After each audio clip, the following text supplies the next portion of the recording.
صاحب سے، لیکن ایک اختلاف تو یہ ہے کہ انہوں نے اس کے لیے لفظ ضمیمہ استعمال کیا جسے میں مناسب نہیں سمجھتا۔ قرآن میں کوئی صورت ضمیمے کی حیثیت سے نہیں، ہر صورت اپنی جگہ مکمل صورت ہے۔ اگرچہ انہوں نے ایک تعبیر کے طور پر لفظ اختیار کیا، لیکن میں اسے مناسب نہیں سمجھتا۔ دوسرے یہ کہ بہت سے ایسے معاملے ہیں قرآن مجید میں جہاں سے سورے بن گئے ہیں، دو صورتوں کا جوڑا اس کے ساتھ ایک تیسری صورت، لیکن وہ در حقیقت دو صورتوں سے مربوط ہے۔ اس کو میں نے سہ سورہ کی اصطلاح دی ہے، یہ میرا اپنا اختیار کردہ ایک لفظ ہے۔ اس پہلے اس کا ذکر مولانا اسلائی صاحب کے ہاں بھی نہیں ہے، اس سے پہلے تو خیر یہ چیزیں ہیں ہی نہیں موجود۔ سہ سورے، اور جو حضرات یہ مسلسل درس میں شریک رہے ہیں یا جو میری کتاب چھپی ہوئی ہے قرآن حکیم کی سورتوں کا کا اجمالی تجزیہ، اس میں بیان کر چکا ہوں۔ دیکھیں سورہ بقرہ عمران، سورہ نساء، سورہ مائدہ جوڑا، سورہ انعام، سورہ اعراف جوڑا، سورہ انفال، سورہ توبہ جوڑا، بالکل نمایاں۔ آگے سورہ یونس، سورہ ہود جوڑا، لیکن سورہ یوسف منفرد، لیکن منفرد ہو کر ان دونوں صورتوں کے ساتھ مل ایک سے سورہ بنتا ضمیمہ۔ آگے چلیے سورہ حجر، سورہ ابراہیم جوڑا، سورہ رعد اور سورہ ابراہیم جوڑا، سورہ حجر یہ اس کے ساتھ تیسری صورت ہے اور یہ ایک سے سورہ بن گیا۔ اب سے سوروں کی دو صورتیں ہیں، پہلے جوڑا آ گیا پھر اس کے ساتھ منفرد صورت، یا پہلے منفرد صورت پھر اس کے ساتھ جوڑا۔ چنانچہ یہ دو سے سورہ جو میں نے بیان کیے ان میں پہلے جوڑا ہے سورہ یونس، سورہ ہود جوڑا، منفرد صورت سورہ یوسف، سورہ رعد، سورہ ابراہیم جوڑا، سورہ حجر منفرد، لیکن سورۃ النحل یہ منفرد ہے، یہ پریزائڈنگ پوزیشن میں ہے، ان کے ساتھ جوڑا ہے سورہ بنی اسرائیل اور سورہ کہف۔ ایک سہ سورے کی شکل اور بھی ہے کہ اصل جوڑا جو ہے وہ پہلی اور تیسری صورت بنتی ہے، درمیان میں کوئی اور صورت آ گئی ہے۔ سورہ مریم اور سورہ انبیاء یہ جوڑا ہے، سورہ طٰہٰ درمیان میں منفرد مزاج کی ہے۔ بہرحال یہ مثالیں تو وہ ہے کہ جو میں پہلے دے چکا۔ اس کے بعد سہ سورہ بہت اہم آتا ہے مدنی صورتوں کا، سورہ محمد، سورہ فتح جوڑا، اور سورہ حجرات اس کے ساتھ منفرد صورت، بہت جامع صورت، بہت عظیم صورت، اس کو ضمیمہ میں بھی کبھی کبھی یہ لفظ استعمال کرتا رہا ہوں، لیکن آج میں اپنی آخری رائے عرض کر رہا ہوں کہ لفظ ضمیمہ کا استعمال مناسب نہیں ہے۔ مکمل صورت ہے، بھرپور صورت ہے، موسٹ پروفاؤنڈ صورت ہے، البتہ منفرد ہے، وہ مزاج کے اعتبار سے اس کے اندر جو ہے وہ ان دو صورتوں کے ساتھ پھر منسلک ہو جاتا ہے۔ اسی طرح سے پھر آپ نے آگے چل کر دیکھا، چونکہ یہ چیزیں میں تفصیل سے بیان کر چکا ہوں، ابھی یہ تو ماضی قریب کا معاملہ ہے۔ 4 سورے، 4 سورتوں کے گروپ، پھر 2 سے سورے آ چکے ہیں جو ہم پڑھ چکے ہیں۔ ایک سے سورہ تھا جس میں ایک مضمون تدریجاً ابتدا سے انتہا کو پہنچا، سورۃ الزلزال، پھر سورۃ العادیات، پھر سورۃ القارعہ۔ دوسرا سے سورہ جس میں اول و آخر میں مناسبت ہے، درمیان میں ایک سورت منفرد ہے، لیکن وہ ایک بڑے نگینے ہیرے کے مانند ہے جس کے دونوں اطراف میں، یا ہار ہے جس کے نیچے جو ہے وہ ہیرا لٹکا ہوا ہے اور دونوں اطراف اس کے سائیڈز ہیں، سورۃ التکاثر اور سورۃ الہمزہ، یہ دونوں ایک دوسرے سے بہت مشابہ ہیں، اور سورۃ العصر درمیان میں نگینے کی صورت میں۔ یہ 2 سہ سورے ہم بیان کر چکے ہیں۔ اب جو مجھے بات عرض کرنی ہے وہ یہ ہے کہ آخری 6 سورتیں بھی 2 سہ سورتوں کی شکل میں، سورۃ الکافرون، سورۃ النصر اور سورۃ اللہب، یہ ایک سہ سورہ ہے، 3 سورتوں کا سب گروپ، چھوٹا گروپ، سورۃ الاخلاص، سورۃ الفلق، سورۃ الناس، یہ آخری سہ سورہ ہے، اور یہ گویا کہ سمجھئے کہ اختتامی سہ سورہ ہے قرآن حکیم کا۔ یہ جو سہ سورہ ہے جو آج ہم پڑھ رہے ہیں، ان میں دونوں طرح کی نسبتیں ہیں۔ یہ نسبت بھی ہے کہ سورہ کافرون اور سورۃ اللہب میں مشابہت ہے، اور سورہ نصر جو ہے درمیان میں آ گئی ہے، بالکل سورۃ العصر کی طرح، جیسے کہ وہ ہیرا درمیان میں ہار کے لٹکا ہوا ہے دونوں سائڈز پر اور موتی ہیں، یا جیسے کہ انگوٹھی ہے اس میں نگینہ جڑا ہوا ہے اور دونوں سائڈز اس کے جاتے ہیں۔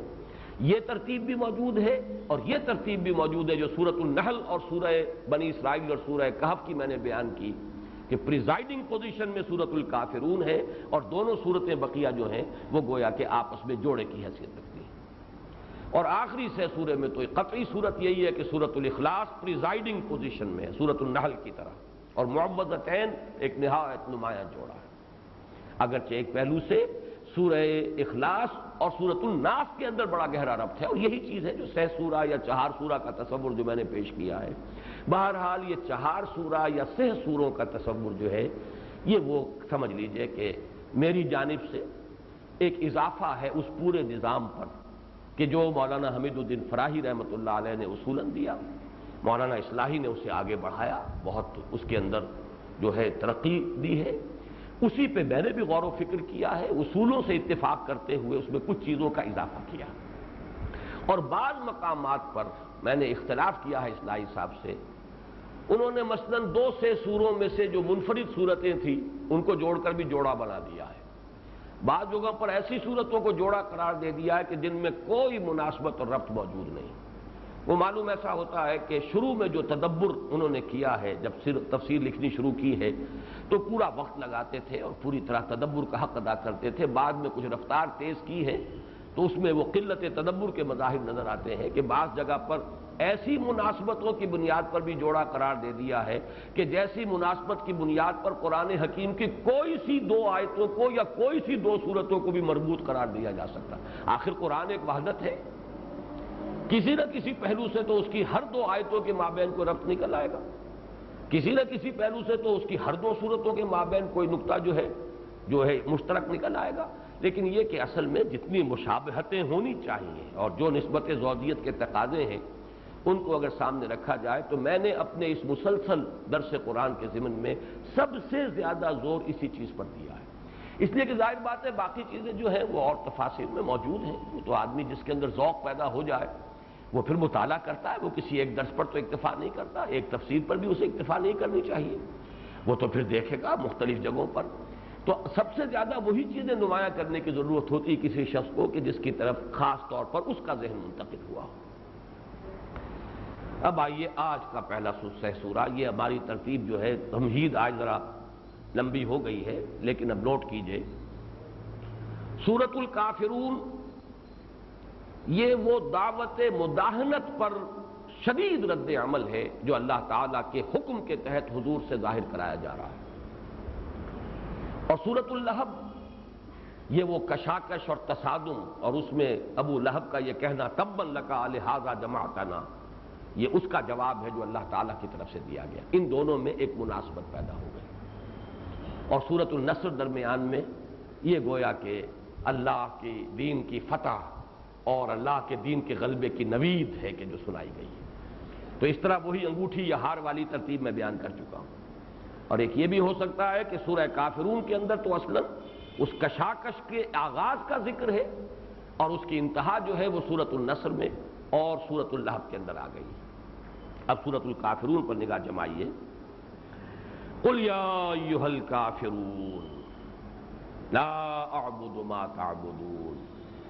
کہہ دیجئے اے نبی صلی اللہ علیہ وسلم، اے کافروں، اے کفر کرنے والوں، اور کفر کے دونوں مفہوم ذہن میں رکھیے، کفر شکر کے مقابلے میں بھی ہے، لئن شکرتم لازیدنکم ولئن کفرتم ان عذابی لشدید، اور کفر کے اصطلاحی معنی ہے دین کا انکار، نبی کا انکار، قرآن کا انکار، آخرت کا انکار، توحید کا انکار، انکار کے معنی۔ اصل مفہوم کیا ہے اس کا؟ یہ مادہ جو ہے کاف فا را، یہ عربی زبان میں آتا ہے کسی چیز کو دبا دینا، چھپا دینا، اسی لیے کفارہ کہتے ہیں، گناہ کا کفارہ، گناہ کے اثرات کو زائل کر دینے والی شے، گناہ کو چھپا لینے والی شے، ڈھانپ لینے والی شے کفارہ ہے۔ اسی لیے کاشتکاروں کے لیے لفظ آیا ہے، یوجب الکفار، کفار کیا لفظ آیا ہے، زراع بھی آیا ہے، اور سورہ حدید میں جو لفظ آیا ہے کمثل غیث اعجب الکفار نباتہ ثم یہیج فتراہ مصفرا ثم یکون حطاما، جیسے مثال بارش کی کہ جب اس سے نباتات ابھرتی ہے تو جو کاشتکار ہے اس کو بڑی خوشی ہوتی ہے، بڑا اچھا لگتا ہے، اس نے ہل چلایا تھا، بیج بویا تھا، بارش کا چھینٹا پڑ گیا، اب وہ فصل اپج رہی ہے، کمثل غیث اعجب الکفار نباتہ، کفار یہاں اس معنی میں نہیں ہے، یہ کاشتکار کس معنی میں کہ وہ زمین میں بیج کو ڈالتا ہے، زمین میں چھپاتا ہے، اس سے پھر جو فصل ہے وہ اگتی ہے، اس معنی میں۔ تو کافارا کا اصل مادہ کسی شے کو چھپا دینا، ڈھانپ دینا۔ اب شکر کے مقابلے میں کفر کیوں آتا ہے؟ شکر فطرت انسانی کا ایک نارمل رد عمل ہے۔ آپ کے ساتھ کسی نے کوئی احسان کیا، دل میں جذبات پیدا ہوں گے، امتنان کے، احسان مندی کے جذبات۔ اب ایک شخص تو وہ ہے جو ان جذبات کو ظاہر کر دیتا ہے، یہ شکر ہے، ایک وہ ہے جو ان کو دبا دیتا ہے، یہ کفر ہے، کفران نعمت۔ فطرت انسانی کا صحیح رد عمل کسی احسان پر شکر ہے، اس کا چھپا دینا، دبا دینا، یہ کفر ہے۔ اسی طریقے سے دین کی بنیادی تعلیم، ایمان کے بنیادی حقائق قلب انسانی میں موجود ہیں، اور جب نبی کی دعوت آتی ہے، وحی کا پیغام سامنے آتا تو اندر سے ابلتا ہے چشمہ، لیکن کافر وہ ہے جو اس کو دبا دیتا ہے، نہیں مانتا، تسلیم نہیں کرتا۔ وَجَحَدُوا بِهَا وَاسْتَيْقَنَتْهَا أَنفُسُهُمْ ظُلْمًا وَعُلُوًّا، ان کے دل جو ہے وہ تو مانتے ہیں کہ بات صحیح ہے، لیکن کوئی مصلحت ہے، کوئی ضد ہے، کوئی تعصب ہے، اس کی وجہ سے اس کو چھپا رہے ہیں۔ چھپانا، جیسے کہ آپ کو معلوم ہے قرآن مجید جس قدر صراحت کے ساتھ کہتا ہے کہ یہود کے علماء ایسے پہچانتے تھے حضور کو اور قرآن کو جیسے اپنے بیٹوں کو پہچانتے ہیں، یعرفونہ کما یعرفون ابناہم، لیکن مان نہیں رہے، چھپا رہے ہیں۔ دل کی گواہی ہے، فطرت کی گواہی ہے، چھپا رہے ہیں۔ اس معنی میں یہ لفظ کافرون، قل یا ایھا الکافرون، اس کے دونوں مفہوم ہو گئے۔ اے ناشکرو، تم نے ناشکری اور ناقدری کی ہے میری، کہ میرے ذریعے سے اللہ تعالیٰ نے تمہاری ہدایت کا سامان کیا۔ اے ناشکرو اور اے ناقدرو کہ تم نے ناقدری کی ہے اللہ کے کلام کی جو اللہ نے مجھ پر نازل کیا۔ یہ مفہوم بھی 100% یہاں پر منطبق ہوتا ہے۔ اور قل یا ایھا الکافرون، انکار کرنے والے، چھپا دینے والے، فطرت ان کی مان رہی تھی، قریب تر آ جاتے تھے، بات بالکل واضح ہو جاتی تھی، جیسے کہ ولید بن مغیرہ کا ذکر سورہ مدثر میں آیا ہے، جیسے کہ عتبہ ابن ربیعہ کا ذکر روایات کے اندر آتا ہے، بالکل پہنچ گئے، گویا کہ ابھی مان لیں گے، اور شور مچ گیا کہ گیا یہ تو ہاتھ سے۔ کفار نے جو ہے تشویش کا اظہار کر دیا، اس کے دل میں تو گھر کر گیا قرآن، لیکن پھر جب سوچا کہ ہماری جو سیادت اور قیادت اور چودراہٹ اور لیڈری ہے وہ ختم ہو جائے گی، واپس آ گیا۔ یہی معاملہ ہرقل کے ساتھ ہوا، بالکل یقین کے ساتھ اس نے پہچان لیا تھا محمد الرسول اللہ صلی اللہ علیہ وسلم، لیکن یہ ہے کہ پھر اپنی وہ شہنشاہیت وہ خطرے میں نظر آئی۔ اس کی خواہش یہ تھی کہ جیسے کبھی ایمپرر کانسٹنٹائن نے جب مسیحیت قبول کی تھی تو تمام درباری اور تمام اس کے جو تھے حواریین سب نے قبول کر لی، پوری سلطنت کنورٹ ہو گئی۔ جب پوری سلطنت کنورٹ ہو گئی تو اس کا اپنی بادشاہی بھی برقرار رہی۔ وہ یہی چاہتا تھا کہ تاریخ اپنے آپ کو دہرائے، میرے یہ تمام نائبین سلطنت اور میرے تمام سپہ سالار اور امراء اور یہ بیرنز اور جو بھی لارڈز ہیں اور جو بطریق ہیں، پیٹریارکس ہیں، یہ سب کے سب اگر اسلام لے آئیں تاکہ یہ انٹیکٹ رہے نظام، میری شہنشاہی پر حرف نہ آئے۔ وہ ہو نہیں پایا۔ جب اسے نظر آیا کہ نتنوں سے پھنکارے نکل رہے ہیں وہ بطریق جو موجود تھے اس کے دربار میں، اس نے فوراً اس کو رد کر دیا۔ تو یہ کفر ہے، یہ ناشکری بھی ہے اور یہ انکار بھی ہے۔ قل یا ایھا الکافرون لا اعبد ما تعبدون۔ اب یہاں پر جو آیا ہے اعبدو، یہ مضارع کا صیغہ ہے۔ مضارع جو ہے یہ عربی زبان میں حال اور مستقبل دونوں کو کور کرتا ہے، تو ترجمہ یہ بھی ہو سکتا ہے کہ میں نہیں پوجتا جس کو کہ تم پوجتے ہو، اور میں نہیں پوجوں گا جس کو کہ تم پوجتے ہو۔ یہاں پہ جو بہت سے احتمالات ہیں وہ میں بعد میں بیان کروں گا، لیکن مولانا اصلاحی صاحب کی بات مجھے صحیح معلوم ہوتی ہے کہ اگر محض حال کے اعتبار سے نفی کرنی ہو، یا یہ کہ مستقبل بھی اس میں کسی درجے میں اس کا امکان ہو، تو پھر ما آتا ہے فعل مضارع کے ساتھ، ما اعبدو۔ لیکن جب لا آ جائے تو لا لازماً مستقبل کے ساتھ اسے خاص کر دیتا ہے، اور نمبر دو نہایت تاکید، لا اعبدو، میں ہرگز نہیں پوجوں گا، یہ ترجمہ ہو جائے، میں ہرگز نہیں پرستش کروں گا، میں ہرگز نہیں پوجوں گا، میں ہرگز نہیں بندگی کروں گا ان کی جن کو تم پوجتے ہو۔ لا اعبد ما تعبدون، گویا کہ مولانا اصلاحی صاحب نے اسے مستقبل کے ساتھ خاص کیا ہے، اور یہ اس رائے سے مجھے جیسا کہ میں نے عرض کیا اتفاق ہے۔ وَلَا أَنْتُمْ عَابِدُونَ مَا أَعْبُدُ، اور نہ ہی تم پوجنے والے ہو۔ اب یہاں پر فعل نہیں ہے بلکہ یہ اسم فاعل ہے، عابد کی جمع عابدون۔ وَلَا أَنْتُمْ عَابِدُونَ مَا أَعْبُدُ، اور تم بھی نہیں پوجتے اس کو، یا تم بھی نہیں پوجنے والے اس کو جس کو میں پوجتا ہوں۔ اس کی مزید وضاحت جو ہے دو اعتبارات سے بعد میں کروں گا میں، ابھی ترجمہ مکمل کر لیجیے۔ وَلَا أَنَا عَابِدٌ مَّا عَبَدتُّمْ، اور نہ ہی میں پوجنے والا ہوں۔ جب اس میں فاعل آتا ہے تو یہ بھی یہ نقطے نوٹ کر لیجئے، اس میں فاعل ماضی، حال، مستقبل تینوں کو کور کرے گا۔ میں نہیں ہوں پوجنے والا، میں نہیں رہا ہوں پوجنے والا، میں نہیں بنوں گا پوجنے والا، تینوں زمانے کور ہو جائیں گے جبکہ اس میں فاعل یا تو جملہ اسمیہ کی شکل میں آ گیا۔ لا اعبدو یہ در حقیقت جملہ فعلیہ ہے، اور یہ جو ہے وَلَا أَنَا عَابِدٌ مَّا عَبَدتُّمْ یہ جملہ اسمیہ ہے، انا پہلے ہے، اسم پہلے مبتدا ہے، اور پھر اس میں فاعل عابد، تو نہ میں پوجتا ہوں، نہ میں نے پوجا، نہ میں پوجوں گا، اور نہ تم نے پوجا، نہ تم پوجو گے، اور نہ تم نے پہلے کبھی، نہ تم اب پوج رہے ہو۔ یہ گویا کہ جہاں بھی یہ عابد یا عابدون کا لفظ آ گیا اس میں تینوں کا احتمال ہے۔ وَلَا أَنَا عَابِدٌ مَّا عَبَدتُّمْ، اور نہیں ہوں میں پوجنے والا ان کا جن کی کہ تم نے پرستش کی، جن کو تم نے پوجا۔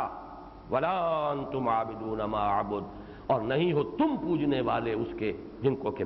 جس کو میں پوجتا ہوں۔ لَكُمْ دِينُكُمْ وَلِيَ دِينِ، تمہارے لیے ہے تمہارا دین اور میرے لیے میرا دین۔ اب دیکھیے اس سورہ مبارکہ میں لفظ کفر آ گیا، بنیادی اصطلاح قرآن کی، اس کی تو میں نے کچھ وضاحت کر دی۔ لفظ عبادت آیا، عبادت کا ایک مفہوم ہے، بلکہ زیادہ مفہوم ہے تذلل، عاجزی، کسی کے سامنے پرستار جو ہوتا ہے وہ جس طرح اپنے آپ کو اس کے قدموں میں بچھا دیتا ہے، یہ اس لفظ کی اصل روح ہے۔ لیکن ظاہر بات ہے جب آپ نے کسی کی پرستش کی ہے تو اس کی اطاعت بھی کریں گے، اس کی بندگی بھی کریں گے۔ تو عبادت اور پرستش، بندگی اور پرستش دونوں کو جمع کریں گے تو لفظ عبادت پورا ہوتا ہے۔ جیسے کہ میں نے اس کو تفصیلاً بیان کیا ہے کہ عبادت امام ابن تیمیہ، امام حافظ ابن قیم دونوں کے حوالے سے بہترین تعبیر، العبادت و تجمع اصلین، عبادت دو بنیادوں کو اپنے اندر جمع کر لیتی ہے، دو بنیادی مفاہیم کو۔ کون سے ہیں؟ غایت الحب مع غایت الذل والخضوع، حد درجے کی محبت کسی ہستی کے ساتھ اور حد درجے میں اس کے سامنے جھک جانا، بچھ جانا، یہ تذلل، عاجزی، فروتنی، یہی اسی کے اندر بندگی ہے۔ اس کا تو پھر ہر حکم سر آنکھوں پر ہوگا۔ تو عبادت میں بندگی اور پرستی دونوں مفہوم ہیں۔ زندگی آمد برائے بندگی، زندگی بے بندگی شرمندگی، یہ ہے وہ وما خلقت الجن والانس الا لیعبدون۔ یہاں یہ بندگی ہے، اطاعت، ہمہ تن ہمہ جہد ہمہ وقت اطاعت، اور پوجنا، پرستش، محبت، یہ ہے عبادت کو دو چیزوں کو جمع کریں۔ یہاں پر تیسرا جو بنیادی لفظ آیا دین، اس کی وضاحت میں کر چکا ہوں، اس لیے کہ سورہ ماعون کا درس جو ہے ہمارا پچھلا ہی درس تھا، اس میں یہ جو بنیادی مفہوم ہے دین کا وہ آیا تھا۔ وہ کیا ہے؟ دین کے معنی بدلا، جزا و سزا، دناہم کما دانو، مالک یوم الدین، بدلے کے دن کا مالک، جزا و سزا کے دن کا مالک۔ بدلہ کہیں تو ایک لفظ کافی ہے، بدلہ دونوں شکلوں میں ہوتا ہے، بھلائی کا بھلا بدلہ ہوتا ہے، برائی کی بری سزا ہوتی ہے۔ تو جزا و سزا کے دن کا مالک یا بدلے کے دن کا مالک۔ اور وہاں اس صورت میں یہ مفہوم اسی معنی میں آیا، قل نہیں ارأیت الذی یکذب بالدین، کیا آپ نے دیکھا اس کو جو جھٹلاتا ہے جزا و سزا کو، جو انکار کر رہا ہے بدلہ، بدلے کے دن کا۔ اب اس سے آگے چل کر چونکہ جزا و سزا ہوگی کسی نہ کسی قانون کے تحت، لہذا اس کا مفہوم جو ہے اس کے اندر شامل ہوا قانون کا مفہوم، شریعت کا مفہوم۔ پھر یہ کہ یقیناً وہ کسی نظام کے تحت ہوتا ہے، لہذا آگے آخری شکل میں جا کر یہ لفظ دین ایک نظام کی شکل میں سامنے آتا ہے۔ ہر نظام پر پھر ٹاپ پر کوئی ہستی ہوتی ہے جس کی اطاعت لازم ہوتی ہے۔ گویا کہ کسی ہستی کو مقتدر مطلق مان کر اس کی اطاعت اور اس کے قانون کے مطابق زندگی گزارنا، یہ ہے دین، یہ ہے دین کی تکمیلی صورت۔ اس کی ایک نسبت دین الملک سورہ یوسف میں آ چکی ہے، ما کان لیاخذ اخاہ فی دین الملک، وہ جو نظام حضرت یوسف علیہ السلام کے زمانے میں مصر میں تھا، شاہی نظام تھا، بادشاہ تھا مقتدر مطلق، اختیار آخری تو اس کے ہاتھ میں تھا۔ اسی نے دیکھیے کہ کتنا اختیار تھا، حضرت یوسف کو سب سے بڑا منصب دے دیا، کوئی پوچھنے والا نہیں تھا اس سے، یہ کیا ہے، نووارد ہے، کل تک جیل میں پڑا ہوا تھا اور زر خرید غلام تھا، یہ تو اس کو تم نے اتنا مقام دیا، اس لیے کہ اختیار مطلق اس کے ہاتھ میں ہے، جس کو جو چاہے بنائے۔ اس کا ایک قانون تھا، اس قانون میں حضرت یوسف علیہ السلام اپنے بھائی کو نہیں روک سکتے تھے، اللہ نے ایک خاص شکل پیدا کر دی، تو وہ قانون، اور قانون کسی ایک ہستی کی اطاعت کے اصول پر مبنی، یہ گویا کہ دین الملک ہے، جبکہ وہ بادشاہ ہے، وہ اصل ہستی، اور دین اللہ ہے جو اب اگلی صورت میں آ جائے گا، برأیت الناس یدخلون فی دین اللہ افواجا، اللہ کو حاکم مطلق مقتدر اعلیٰ مان کر اس کے قانون کے تحت زندگی گزارنا، یہ دین اللہ میں رہنا ہے۔ اس کے ساتھ تیسری اصطلاح ایڈ کر لینی چاہیے، دین الجمہور، وہ آج کا دین ہے۔ جمہور کی ساورنٹی، مقتدر اعلیٰ جمہور ہے، عوام ہے، پاپولر ساورنٹی، اور اس کے تحت جو نظام بنے گا کہ جمہور کے نمائندے قانون سازی کریں گے، لیجسلیشن کریں گے، جس چیز کو چاہے جائز قرار دے دیں، جس چیز کو چاہے ناجائز قرار دے دیں۔ یہ ہے آج کی popular sovereignty, democracy, secular democracy. یہ گویا کہ یہ تین دین اپنے ذہن میں رکھیے، دین الملک قرآن میں ذکر ہے، دین اللہ قرآن میں ذکر ہے، دین الجمہور اس سے قیاس کر کے آج کی جو وہ نیلم پری ہے، تو سمجھتا ہے یہ آزادی کی ہے نیلم پری، دیو استبداد جمہوری قوام پائے کو، یہ دیو استبداد جس کا نام رکھ دیا گیا ہے جمہوریت، یہ در حقیقت تیسرا دین ہے، مکمل دین جن میں عوام معبود ہوں۔ لیکن سورۃ الکافرون میں اس کی نسبت بیان ہوئی ہے، یہ نسبت مجازی ہے، نسبت حقیقی وہ ہے جو سورۃ النصر میں آ رہی، دین اللہ، اللہ کا دین، اللہ مقتدر مطلق، اس کے تحت اس کا قانون، اس کے تحت زندگی گزارنا۔ دین الملک بادشاہ کا دین، مقتدر مطلق بادشاہ ہے اور اس کے قانون کے تحت زندگی گزار رہے ہیں تو دین الملک میں ہے۔ لیکن یہ کہ جو شخص اللہ کو مان کر اس کے دین میں آ جائے، وہ کہہ سکتا ہے یہ میرا دین ہے، اللہ کا دین اب اس کا دین بن گیا۔ جو شخص بادشاہت کو تسلیم کر کے اس کے قانون کے تحت زندگی گزار رہا ہے اپنے انشراح صدر کے ساتھ، اس نے گویا کہ اس بادشاہت کے دین کو اپنا دین مان لیا ہے۔ لکم دینکم ولی دین، یہاں دین کی نسبت جو ہو رہی ہے میری طرف اور تمہاری طرف، یہ نسبت مجازی ہے، نسبت حقیقی ہوگی اس ہستی کی طرف جس کو مطاع مطلق مانا گیا، دین اللہ، دین الملک، دین الجمہور، یہ نسبت حقیقی ہے، اور نسبت مجازی دینی، دینکم، دین محمد، اللہم انصر من نصر دین محمد صلی اللہ علیہ وسلم وجعلنا منہم واخذل من اعرض عن دین محمد صلی اللہ علیہ وسلم ولا تجعلنا معاہم۔ دین اللہ ہے حقیقت میں یہ کہ مقتدر مطلق در حقیقت اللہ ہے، شارع حقیقی اللہ ہے، اصل قانون دینے والا لا گیور اللہ ہے، دین اللہ ہے حقیقتاً، لیکن مجازی معنی میں سے آپ دین محمد کہتے ہیں صلی اللہ علیہ وسلم، مجازی معنی میں کہہ سکتا ہوں میرا دین ہے، مجازی معنی میں یہ دین حکم ہے، آپ کا دین ہے، آپ نے اس کو قبول کیا ہے۔ تو لکم دینکم ولی دین میں یہ لفظ اپنی اس انتہا کو بھی پہنچ گیا، اور ثانیاً اس کی نسبت مجازی اس میں آ گئی ہے۔ یہ سارے مضامین میں نے تفصیل سے لکھ بھی دیے ہیں، میرا جو کتابچہ ہے نبی اکرم صلی اللہ علیہ وسلم کا مقصد بعثت، وہ 3 مضامین پر مشتمل ہے، اور درمیانی مضمون جو ہے اس میں یہ بڑی تفصیل کے ساتھ بحث آ چکی ہے، جنہیں دلچسپی ہو وہاں دیکھ لیں۔ اب یہ سورہ مبارکہ جو ہے ترجمہ اور اس کے اہم الفاظ کی جو ہے وہ مختصر تشریح جو ہے وہ میں نے کر دی۔ اب اس پر غور کیجئے، اولاً تو یہ سمجھ لیجئے، ایک تو اس مغالطے کی نفی ہو جانی چاہیے بہت شدت کے ساتھ، یہ اس سورہ مبارکہ کو خاص طور پر اس کی آخری آیت کو ہمارے ہاں کے آج کل کے لبرل لوگ یا جو اصلاً سیکولر ذہن کے لوگ ہیں وہ اسے رواداری کے معنی میں لیتے ہیں ٹھیک ہے جی، ان کا دین ان کے لیے، ہمارا دین ہمارے لیے، جھگڑا کاہے کو ہم ان کے دین کی نفی کریں اور وہ ہمارے دین کی نفی کریں؟ بھائی تم اپنے گھر میں اپنے دین کی پیروی کرو، میں اپنے گھر میں اپنے دین کی پیروی کروں گا۔ منطقی نتیجہ کیا ہے کہ جو اجتماعی زندگی ہے اس میں کسی کا بھی دین نہیں۔ یہ لادینیت جنہوں نے تسلیم کر لی ہے بطور ایک اصول موضوعہ کے، اور اس لادینیت کے لیے قرآن کی اس آیت کو گویا کہ دلیل کے طور پر استعمال کر، دیکھو جی قرآن تو رواداری سکھاتا ہے، خامخواہ لا اکراہ فی الدین، ایک تو وہ ٹکڑا جو ہے آیت کا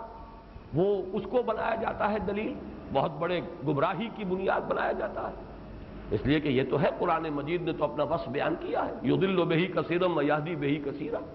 یہ سارا نیت پر دار و مدار ہے۔ قرآن مجید کو انسان چاہے تو اپنی گمراہی کی بنیاد بنا لے، گمراہی کے حق میں دلیل وہاں سے لے آئے اگر نیت اس کی گمراہی کی ہے، اور جو چاہے قرآن سے ہدایت اخذ کرے۔ تو یہ جو لبرلزم ہے اور یہ جو رواداری ہے اور جو اصلاً سیکولرزم ہے، اس کے لیے ایک تو لا اکراہ فی الدین، دیکھو جی دین میں کوئی جبر نہیں، لہذا دین پر جھگڑنا، کسی دین کی نفی کرنا، اس کی مذمت کرنا، اس کا انکار کرنا، کیا ضرورت ہے؟ وہ اپنے گھر میں، تم اپنے گھر میں۔ لا اکراہ فی الدین اور لکم دینکم ولی دین، اس سے یہ ان دو ٹکڑوں سے، یہ دو آیات سے یہ بہت غلط مفہوم ہے، حالانکہ سورہ مبارکہ کا جو ایک ایک لفظ بول رہا ہے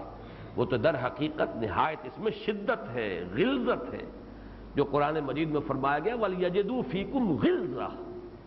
چاہیے اے مسلمانوں تمہارے اندر یہ کافر سختی محسوس کریں کہ ان کے اندر اپنے موقف پر اس قدر جو ہے جماؤ ہے کہ یہ اس میں کوئی مداہنت کرنے کے لیے تیار نہیں۔ لہذا عام خیال تو یہ ظاہر کیا گیا ہے کہ یہ در حقیقت اعلان برات ہے، اور وہ اس وقت کیا گیا ہے جبکہ مکے والوں پر اتمام حجت ہو چکا تھا۔ اس معنی میں یہ کچھ وزنی بات معلوم ہوتی ہے کہ پورے قرآن مجید میں قل یا ایھا الکافرون یہ لفظ کہیں نہیں آیا سوائے اس صورت کے، اس لیے کہ جب تک آپ کو دعوت دینی مقصود ہوتی ہے تو کافروں کہہ کر تو دعوت نہیں دے سکتے آپ۔ دعوت میں تو اے بھائیو، اے میری قوم کے لوگو، یا قومیں، اے لوگو، یا ایھا الناس، اے بنی آدم، اے آدم کی اولاد، یہ لفظ استعمال کریں گے۔ دعوت میں تو لجاجت ہوتی ہے، دعوت کے اندر تو آپ نرم الفاظ اختیار کرتے ہیں، دعوت میں تو آپ کو دل کو موہ لینا ہے، اس کے دل کو نرم کرنا ہے۔ ظاہر بات ہے قل یا ایھا الکافرون، تو پھر اب دعوت تو نہیں ہے، یہ تو گویا کہ انقطاع کا اعلان ہے، یہ تو اعلان جنگ ہے، اور یہ اسی وقت ہوتا ہے جبکہ اتمام حجت ہو چکی ہو اور گویا کہ رسول اب ہجرت کے لیے پابرکاب ہو۔ ایک مفہوم تو یہ، اور یہ خاصا اپنی جگہ پر وزنی مفہوم ہے، لیکن میرے نزدیک اور بہت سے اکثر جو مفسرین ہیں ان کے نزدیک بھی یہ صورت آخری دور کی نہیں ہے، مکہ مکرمہ کا جو دور ہے۔ اتمام حجت تو مکے والوں پر ہوا تو 12 سال میں ہوا، ہجرت جو ہے وہ 13ویں سال میں جو ہے، آغاز وحی کے بعد 13ویں سال میں ہجرت ہوئی، لیکن یہ سورہ مبارکہ، اس کا انداز، اس کا یہ سائز، اس کا حجم، اس کی چھوٹی چھوٹی آیتیں، یہ تو در حقیقت بالکل ابتدائی دور کی صورتوں کی ہے۔ جو اس کا اپنا جو داخلی جو اس کی شہادت ہے وہ تو یہ کہ ابتدائی دور کی صورت ہے۔ اس پہلو سے میرے نزدیک دوسرا نقطہ نظر جو ہے زیادہ قوی ہے، اور وہ یہ کہ یہ شدت کا انداز، یہ غلظت کا انداز در حقیقت دعوت مداہنت کے جواب میں ہے۔ اصل میں حضور صلی اللہ علیہ وسلم کی سیرت میں جو رد عمل ہوا ہے لوگوں کا آپ کی دعوت پر، یہ میں سیرت کی تقاریر میں تفصیل سے بیان کرتا ہوں، اس وقت تو مجھے چند اشارے کرنے ہیں۔ پہلا رد عمل کیا تھا؟ استہزاء، تمسخر، جس کو ہم کہتے ہیں چٹکیوں میں اڑانا، یہ پاگل ہو گئے، دیوانے ہیں، مجنون ہو گئے، وہ آسیب کا سایہ ہو گیا معلوم ہوتا ہے، کریکٹر اسیسینیشن جس کو آج کل کہا جاتا ہے، کسی کی ول پاور کو کرش کرنا کہ اس کو اتنا کر دو بد دل کہ یہ خود ہی اس دعوت سے دستبردار ہو جائے، کسی کی قوت ارادی کو کچل دینے کی کوشش ہوتی ہے،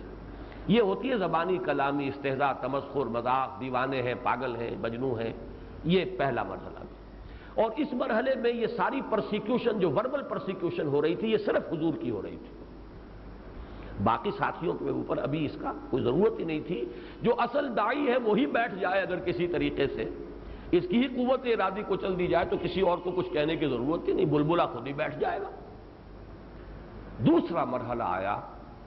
جبکہ تشدد کا آغاز ہوا کہ یہ تو جسے ہم مشت غبار سمجھے تھے یہ تو آندھی بن گئی، اور اب یہ آندھی، یہ چنگاریاں جو ہیں اس کی، یہ تو ہمارا جو بارود کا گودام ہے اس تک پہنچ رہی ہیں۔ اور بارود کے گودام دو تھے وہاں، ایک غلاموں کا طبقہ، یہ غلاموں کا طبقہ اگر اس کے اندر یہ شعور پیدا ہو گیا تو تلپٹ کر دیں گے ہمارا سارا نظام، اور دوسرے نوجوانوں کا طبقہ، یہ ہماری نوجوان نسل جو ہے یہ جا رہی ہے محمد کے گرد جمع ہو رہی ہے،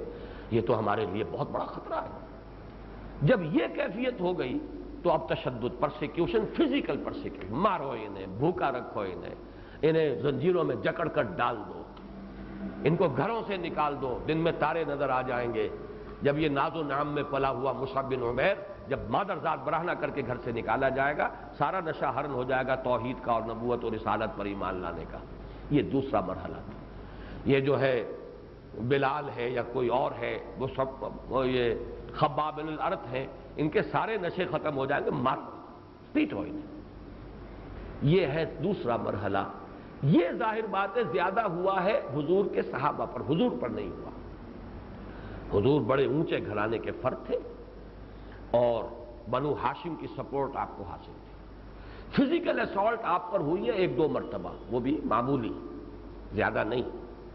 وہ تو آخر میں سن 10 میں جا کر ہوگا کہ آخری فیصلہ انہوں نے کیا ابو طالب کے انتقال کے بعد کہ اب انہیں ختم کر دیا جائے، قتل کر دیا جائے، گویا کہ ریزولوشن پاس ہو گیا دارالندوہ جو ان کی پارلیمنٹ تھی۔ لیکن یہ کہ میں نے جیسے کہ عرض کیا، نوٹ کیجئے، پہلا مرحلہ پرسیکیوشن کا وربل پرسیکیوشن،